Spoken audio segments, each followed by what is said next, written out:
सर्वांना जय भीम, नमस्कार।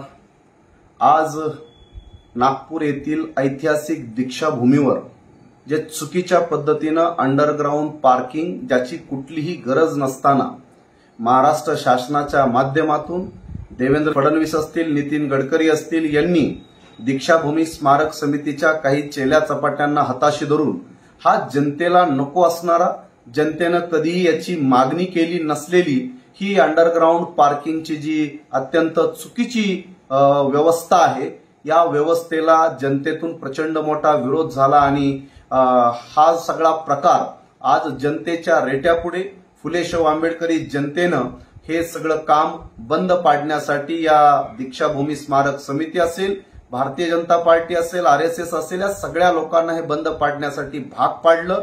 ज्या जनतेनं हे आज काम केलेलं आहे त्यांच्या सगळ्यांच्या कार्यांना माझा मानाचा जय भीम, सलाम।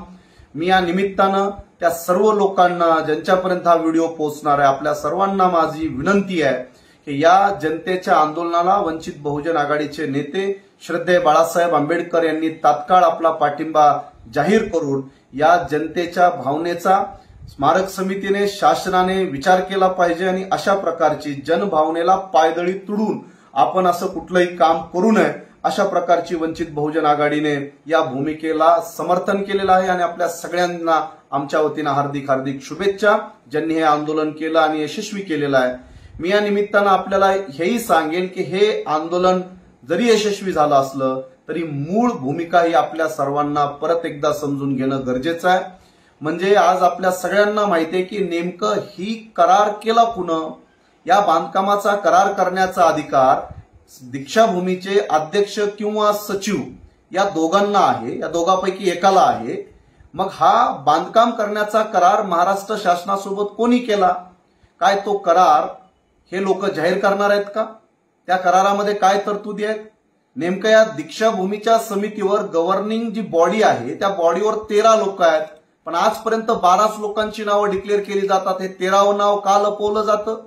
31 लोकांची पूर्ण सदस्यांची समिती आहे, त्यापैकी असे अनेक लोक आहेत की ज्यांची नावं घोषित केली जात नाहीत। ही कोण आहेत?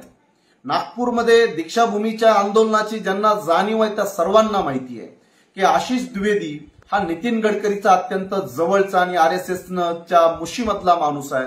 या आशिष द्विवेदीचं नाव दबक्या स्वरामध्ये सगळीकडे सगळ्यांना माहिती आहे की हा दीक्षाभूमीचं संचलन करतो। मेजर कुलकर्णी, केपी जोशी, कोण आहे ती माणसं?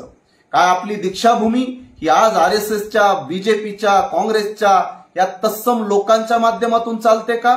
तर हे आपल्याला नाकारता येणार नाही, कारण बुद्धगया सुद्धा अशाच पद्धतीनं आपल्या सर्वांना माहिती आहे की बुद्धगया ही एकमेव असं एक ठिकाण आहे की जे नॉन बुद्धिस्ट, बौद्ध नसलेल्या लोकांच्या ताब्यात आहे, त्याच्याही मुक्तीचं आंदोलन चालू आहे। इतिहास साक्षी आहे की बिहार हा जगातला ज्ञान आणि विज्ञानाचं केंद्रबिंदू राहिलेला आहे। या बिहारने जगाला नालंदा सारखी विद्यापीठ दिले, विक्रमशिला सारखे विद्यापीठ दिले।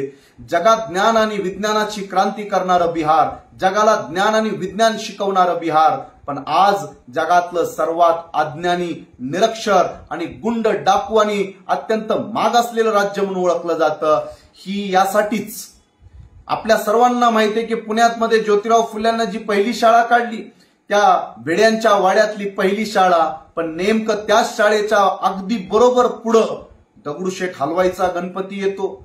आज या गोष्टीचा आपल्याला दुःख असेल की ती शाळा पाहायला लोक येतात का? ती लोक येतात दगडूशेठ हलवाईचा गणपती पाहायला, पण त्या शाळेकडे लोक पाहत नाहीत। म्हणजे जिथं एक क्रांती निर्माण केली जाते तिथं ती संपवली जाते। त्याच पद्धतीनं दीक्षाभूमीच्या सुद्धा स्मारक समितीच्या प्रक्रियेवर आरएसएस, भाजपच्या माध्यमातून गेल्या अनेक वर्षापासून ताबा मारलेला आहे। रासू गवई यांनी पंडित दीनानाथ शर्मा यांना याचं ट्रस्टी का बनवलं?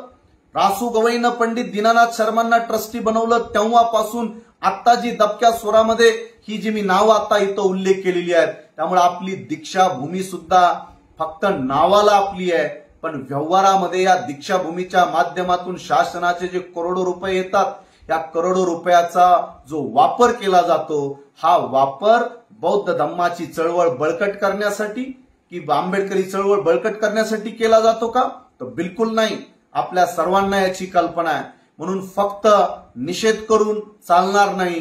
हे जे अंडरग्राऊंड पार्किंगचं जसं चुकीचं काम आपण बंद पाडलेलं आहे, त्याच पद्धतीनं दीक्षाभूमी ही आरएसएसच्या माध्यमातून जर चालवली जात असेल तर ती सुद्धा आपल्याला तात्काळ बंद करावी लागणार आहे. त्या आंदोलनामध्ये सुद्धा आपण अशाच पद्धतीनं सहभागी होऊया. मी या निमित्तानं आपल्या सर्वांना विचार करण्यासाठी विनंती करतो की अत्यंत गंभीर विषय आहे. या विषयाचं आपण सातत्यानं चिंतन केलं पाहिजे आणि त्याच्यावर आपण सर्वांनी मिळून निश्चितच उपाय शोधले पाहिजे. आजच्या दिवशी मी त्या सर्व क्रांतिकारक योद्ध्यांना या ठिकाणी सलाम करतो. तुमच्या कार्याला माझ्या हार्दिक शुभेच्छा देतो आणि या आंदोलनामधून भविष्यातली आपली आंदोलनं आणखी मजबूत करण्याची आपण प्रेरणा घेऊया. जय भीम, जय शिवराय, खुदा हाफिज.